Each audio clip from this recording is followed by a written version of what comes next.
नमस्कार, चंडीगढ़ से आपका स्वागत है। मैं हूं आशुतोष। आइए सबसे पहले नजर डालते हैं कुछ अहम खबरों पर। प्रधानमंत्री ने जैनाचार्य सुरीश्वर जी महाराज की 151वीं जयंती पर शांति प्रतिमा का किया अनावरण। कहा कि प्रतिमा विश्व के लिए शांति और अहिंसा की प्रेरणा का बनेगी स्रोत।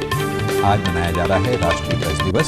सूचना व प्रसारण मंत्री ने मीडिया को अपनी जिम्मेदारी से अपनी स्वतंत्रता का उपयोग करने का किया आह्वान। और पंजाब, हरियाणा तथा चंडीगढ़ समेत उत्तर पश्चिम भारत के अधिकतर स्थानों पर सर्दी ऋतु की हुई पहली वर्षा, ठंड बढ़ने की बनी संभावना। अब समाचार विस्तार से। प्रधानमंत्री नरेंद्र मोदी ने आज जैनाचार्य श्री विजय वल्लभ सुरीश्वर जी महाराज की 151वीं जयंती पर वीडियो कॉन्फ्रेंस के माध्यम से शांति प्रतिमा का अनावरण किया। 151 इंच ऊंची ये प्रतिमा अष्ट धातु से बनी है। प्रतिमा को राजस्थान के पाली में जेतपुरा स्थित विजय वल्लभ साधना केंद्र में स्थापित किया गया है। इस अवसर पर संबोधित करते हुए प्रधानमंत्री ने कहा कि श्री विजय वल्लभ ने आम लोगों की भलाई, शिक्षा के प्रसार, सामाजिक कुरीतियों के उन्मूलन के लिए लगातार काम किया। उन्होंने कविताओं, निबंधों और भक्ति रचनाओं जैसे प्रेरक साहित्य की भी रचना की। श्री मोदी ने कहा कि उनकी प्रेरणा से पंजाब समेत कई राज्यों में स्कूल, कॉलेज और अध्ययन केंद्र स्थापित किए गए हैं, जिनकी संख्या 50 से भी अधिक है।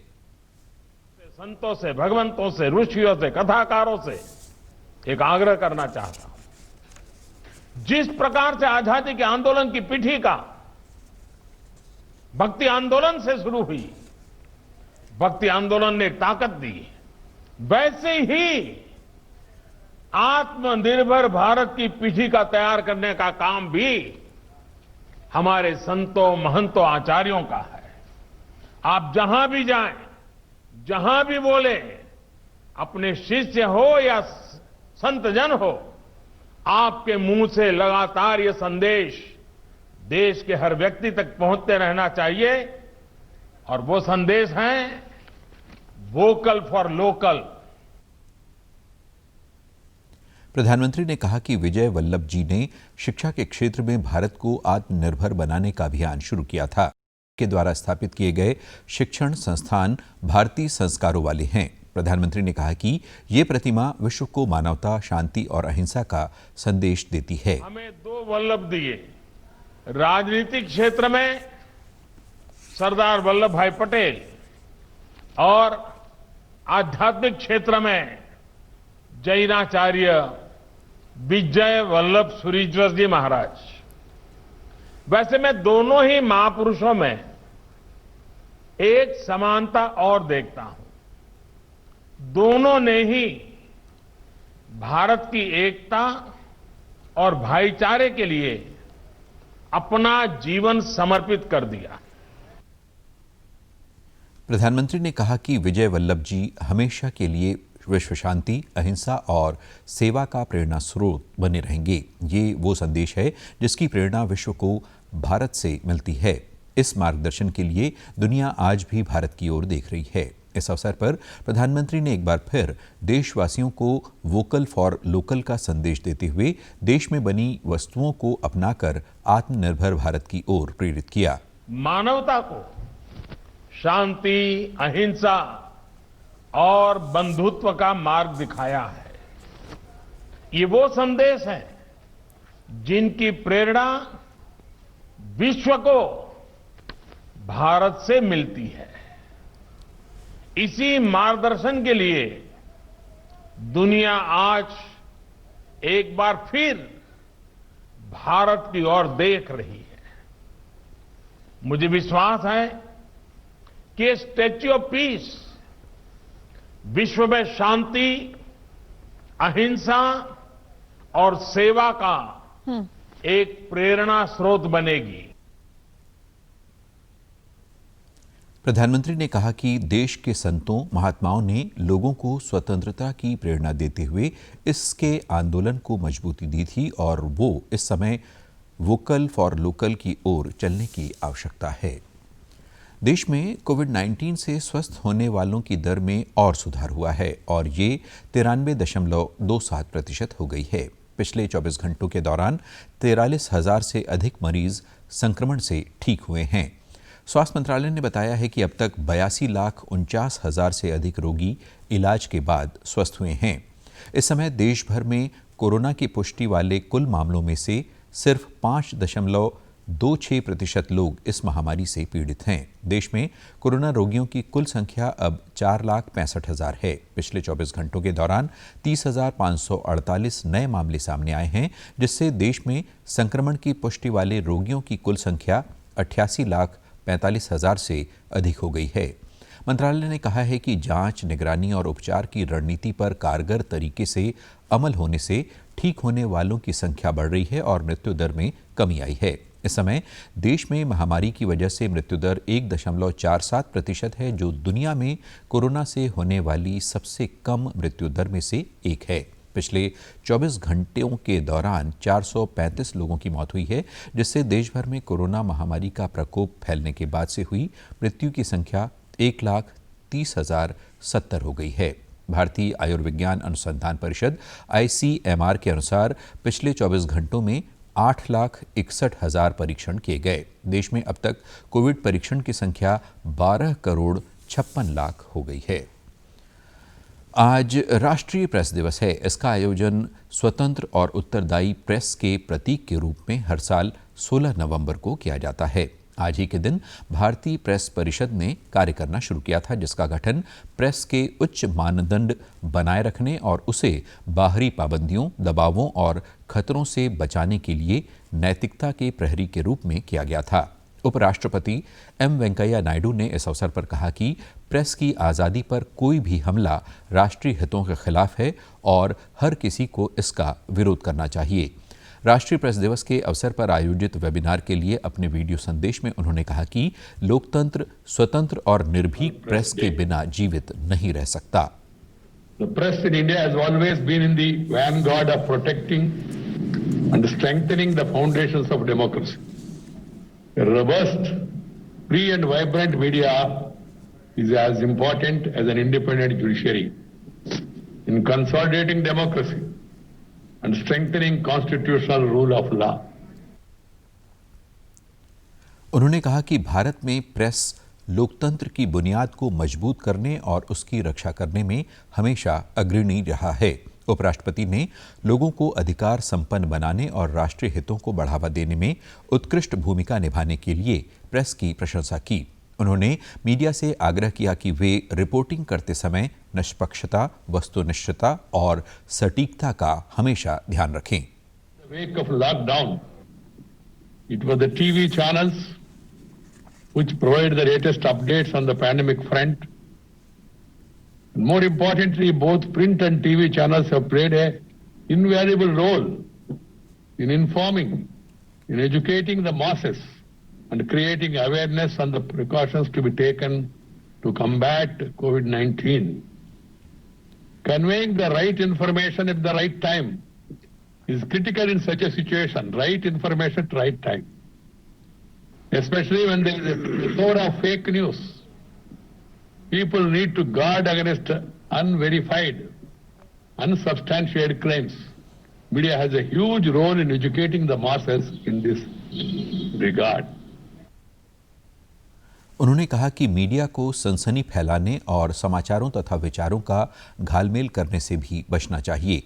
सूचना और प्रसारण मंत्री प्रकाश जावड़ेकर ने कहा है कि प्रेस की स्वतंत्र लोकतंत्र की आत्मा है। इस अवसर पर भारतीय प्रेस परिषद द्वारा आयोजित एक वेबिनार में श्री जावड़ेकर ने कहा कि आज़ादी पर हमला उचित नहीं है। कि आज़ादी लोकतंत्र का आत्मा है और ये मेरे मन पे बहुत गहराई से लिखा गया है, क्योंकि मैं 25 जून 1975 को कभी भूल नहीं सकता। प्रेस की आजादी अनिर्बंध नहीं होती, ये जिम्मेवार आजादी है, रिस्पॉन्सिबल फ्रीडम। और कोई भी आजादी ये उसके अंगभूत बंधनों के साथ आती है कि एक रिस्पॉन्सिबल जर्नलिज्म करना है, सेंसेशनलाइजेशन नहीं करना है, लेकिन अपनी बात रखने की आजादी है। उन्होंने कहा कि प्रेस की आज़ादी जवाबदेही वाली आज़ादी है। श्री जावड़ेकर ने कहा कि मीडिया का ये दायित्व है कि वो उत्तरदायी तरीके से अपनी स्वतंत्रताओं का उपयोग करे। अगर सरकार मीडिया पर भरोसा करती है तो मीडिया को भी आदर्श प्रस्तुत करना चाहिए। उन्होंने कहा कि सरकार ने टेलीविज़न दर्शकों की संख्या का अनुमान लगाने के लिए टीआरपी प्रणाली के बारे में एक समिति गठित की है जो बहुत जल्द अपनी रिपोर्ट देगी। इस अवसर पर मीडिया कर्मियों को शुभकामनाएं देते हुए श्री जावड़ेकर ने एक ट्वीट संदेश में कहा है कि स्वतंत्र प्रेस हमारे लोकतंत्र का आधार स्तंभ और ये उसकी विशेषता है। उन्होंने कहा कि राष्ट्रीय प्रेस दिवस हमें प्रेस की आज़ादी और जिम्मेदारियों की याद भी दिलाता है। श्री जावड़ेकर ने फेक न्यूज़ पर चिंता व्यक्त करते हुए कहा कि फर्जी खबरें आज के समय का सबसे बड़ा संकट है। कृषि मंत्रालय ने कहा है कि चालू खरीफ मौसम में सरकार की ओर से न्यूनतम समर्थन मूल्य पर 52,781 करोड़ रुपए मूल्य के धान की खरीद की गई है। इससे 24 लाख किसान लाभान्वित हुए हैं। मंत्रालय के अनुसार पंजाब, हरियाणा और चंडीगढ़ प्रदेश में धान की खरीद बिना किसी बाधा के जारी है। धान की कुल हुई खरीद में पंजाब की हिस्सेदारी लगभग 70% है। पिछले वर्ष की इस अवधि में 230,52,000 मीट्रिक टन धान की खरीद की गई थी, जबकि इस वर्ष 279 लाख मीट्रिक टन धान की खरीद की जा चुकी है, जो कि पिछले वर्ष की तुलना में 21.27% अधिक है। मंत्रालय के अनुसार हरियाणा सहित अन्य राज्यों से समर्थन मूल्य योजना के तहत 45 लाख मीट्रिक टन दलहन और तिलहन की खरीद के प्रस्ताव को मंजूरी दी गई है। भाई बहन के प्यार का प्रतीक भाई दूज पर्व आज मनाया जा रहा है। आज ही के दिन बहनें अपने भाई की लंबी आयु और खुशहाली के लिए प्रार्थना करती हैं और भाइयों का तिलक करती हैं। बदले में भाई अपनी बहनों को उपहार देते हैं। देश के विभिन्न भागों में इसे भाऊबीज, भथरू द्वितीया, भाई मोटा, निंगल चाकुबा और भाई टीका जैसे अलग अलग नामों से जाना जाता है। उपराष्ट्रपति एम वेंकैया नायडू ने भाई दूज के पर्व पर बधाई दी है। एक ट्वीट में उन्होंने कहा है कि ये पर्व भाई और बहन के पवित्र रिश्ते का प्रतीक है। उन्होंने कहा है कि इस विशेष दिवस पर हमें महिलाओं और बालिकाओं के हितों की रक्षा करने का संकल्प लेना चाहिए। प्रधानमंत्री नरेंद्र मोदी ने भी इस अवसर पर ट्वीट करके बधाई दी है। रक्षाबंधन की तरह ही आज बहनें कोरोना महामारी के बावजूद अपने प्यारे भाइयों को तिलक करने पहुंची। चंडीगढ़ में भी ये त्यौहार हर्षोल्लास के साथ मनाया जा रहा है। इस त्यौहार के साथ ही धनतेरस से भाई दूज तक 5 दिन तक चलने वाले दीपावली के उत्सव की समाप्ति हो जाती है और लोग आगे छठ महापर्व की तैयारियां शुरू कर देते हैं। कल उत्तर पश्चिम भारत के अधिकतर स्थानों पर हल्की से दरमियानी वर्षा के समाचार प्राप्त हुए हैं। पंजाब, हरियाणा और चंडीगढ़ के सभी क्षेत्रों में कल शाम और आज सुबह वर्षा हुई। पंजाब में 1-2 स्थानों पर हल्की सी ओलावृष्टि के समाचार भी प्राप्त हुए हैं। सर्दी ऋतु की इस पहली वर्षा से ठंड के जोर पकड़ने की संभावना जताई जा रही है, क्योंकि हिमाचल प्रदेश और जम्मू कश्मीर के ऊंचे पहाड़ों पर बर्फबारी भी हुई है। इस वर्षा से वायु प्रदूषण में कमी आई है।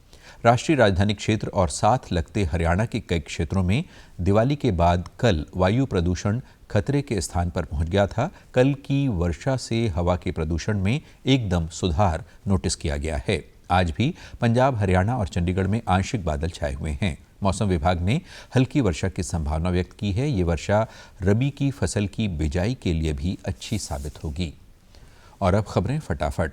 बिहार में आज नीतीश कुमार 7वीं बार राज्य के मुख्यमंत्री के रूप में लेंगे शपथ। शिरोमणि गुरुद्वारा प्रबंधक कमेटी के शताब्दी समारोह अमृतसर में हुए शुरू। पंजाब के मुख्य चुनाव अधिकारी ने जिला चुनाव अधिकारियों को मतदाता सूचियों में संशोधन यकीनी बनाने को कहा। भारतीय रिजर्व बैंक ने पंजाब में धान की खरीद के लिए नकद ऋण सीमा नवंबर के अंत तक बढ़ाकर की 44,028 करोड़ रुपए। हरियाणा के सभी सरकारी विश्वविद्यालयों के साथ साथ सहायता प्राप्त निजी महाविद्यालयों की स्नातकोत्तर कक्षाओं में ऑनलाइन दाखिला के लिए अंतिम तिथि बढ़कर हुई 20 नवंबर।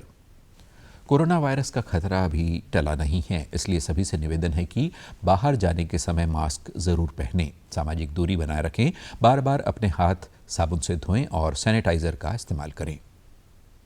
कोविड-19 जिसका कहर संपूर्ण मानव जाति को अपनी आगोश में ले चुका है। टीका या दवाई होने तक महामारी के खिलाफ मानवता की जंग जारी है। ऐसे में सबसे जरूरी है सावधानी और बचाव। फेस मास्क कोरोना से रोकथाम का सबसे प्रभावी उपाय साबित हुआ है। विश्व स्वास्थ्य संगठन और विशेषज्ञों की शोध का भी यही निष्कर्ष है कि मास्क से मुंह और नाक को अच्छी तरह ढककर कोरोना संक्रमण को कम किया जा सकता है। कोरोना संक्रमण से बचाव के लिए मास्क पहनने के साथ ही जरूरी है मास्क को सही तरीके से पहनना। बहुत से लोग मास्क से नाक और मुंह को सही तरीके से नहीं ढकते हैं, जिससे संक्रमण का खतरा बना रहता है। बिना मास्क या फेस कवर के घर से बाहर निकलने की अभी कल्पना करना भी सही नहीं है। जुड़िए डीडी न्यूज की खास मुहिम मास्क अप इंडिया के साथ। मास्क पहने और अपने मुंह और नाक को अच्छी तरह ढकें। अपने परिवार के सदस्यों और दोस्तों को मास्क पहनने के लिए कहें। Mask up India, mask up India. DD news के माध्यम से सबको बताना है, कोरोना को हराना है, मास्क जरूर लगाना है। Mask up India, mask up India, mask up India.